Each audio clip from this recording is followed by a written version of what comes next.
देखिए, जब हम भोजन खाते हैं तो भोजन के पाचन के बाद बहुत से शुगर के मॉलिक्यूल भोजन से टूटकर ब्लड में एंटर करते हैं। भोजन के पाचन से प्रोटीन, शुगर और फैट के मॉलिक्यूल बनते हैं। जब भोजन के पाचन के बाद खून में शुगर का मॉलिक्यूल बहुत ज़्यादा हो जाता है, तब ये बढ़े हुए शुगर के मॉलिक्यूल को हमारा पैनक्रियाज डिटेक्ट कर लेता है और इंसुलिन नाम के हार्मोन को रिलीज करता है ब्लड में। ये इंसुलिन एक चाबी की तरह होता है। ये हमारे मसल, लीवर और फैट सेल को एक्टिवेट करता है। इंसुलिन नाम की ये चाबी जैसे ही इन सेल्स में लगी, मानो सेल के अंदर शुगर को अंदर आने के लिए ताला खुल गया और अब ब्लड में बह रहा ये शुगर हमारे सेल के अंदर इकट्ठा होने लगता है और यही शुगर शरीर में जाकर एनर्जी बनवाने में मदद करता है। लेकिन जब किसी भी कारण से शरीर में इंसुलिन का निर्माण हो ही नहीं पाता है और ब्लड में बह रहा ये शुगर शरीर के अंदर अब्जॉर्ब हो ही नहीं पाता है अंगों के अंदर, तो इसी कंडीशन को ही डायबिटीज कहते हैं। पर ये कैसे हो जाता है कि इंसुलिन का निर्माण ही रुक जाता है और ब्लड में अगर शुगर की मात्रा बहुत ज़्यादा हो जाती है तो बार बार पेशाब क्यों लगता है, शरीर कमज़ोर क्यों हो जाता है, शरीर का क्षरण क्यों होने लगता है? देखिए, डायबिटीज़ दो प्रकार का होता है।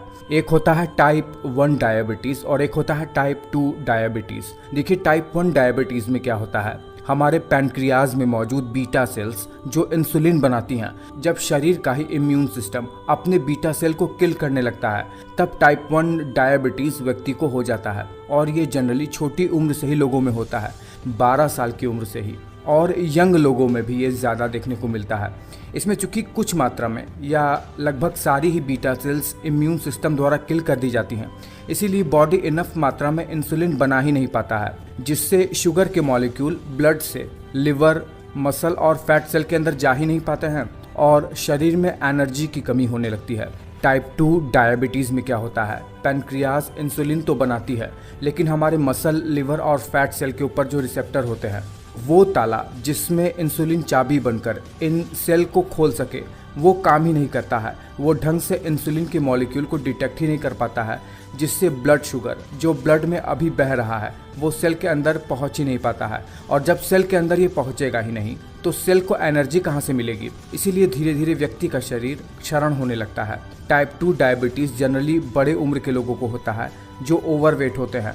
जब उम्र ढलने लगती है तब देखिए, दोनों ही कंडीशन में हो ये रहा है कि ब्लड में मौजूद शुगर के मॉलिक्यूल अंगों के अंदर, स्पेशली मसल्स, लीवर, इन सब के अंदर स्टोर ही नहीं हो पा रहे हैं, जो व्यक्ति को एनर्जी बनाने के लिए सबसे ज़्यादा इंपॉर्टेंट है। इसी से ही तो व्यक्ति हेल्दी रहता है। लेकिन जब ब्लड में शुगर की मात्रा बहुत ज़्यादा हो जाती है तो आखिर ऐसा क्या हो जाता है जो व्यक्ति को बार बार पेशाब लगने लगता है?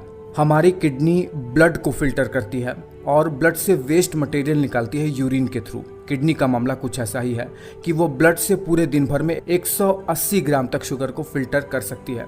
इससे ज़्यादा होने पर किडनी अपनी एबिलिटी खो देती है कि ब्लड में से शुगर के मॉलिक्यूल को फिल्टर कर सके।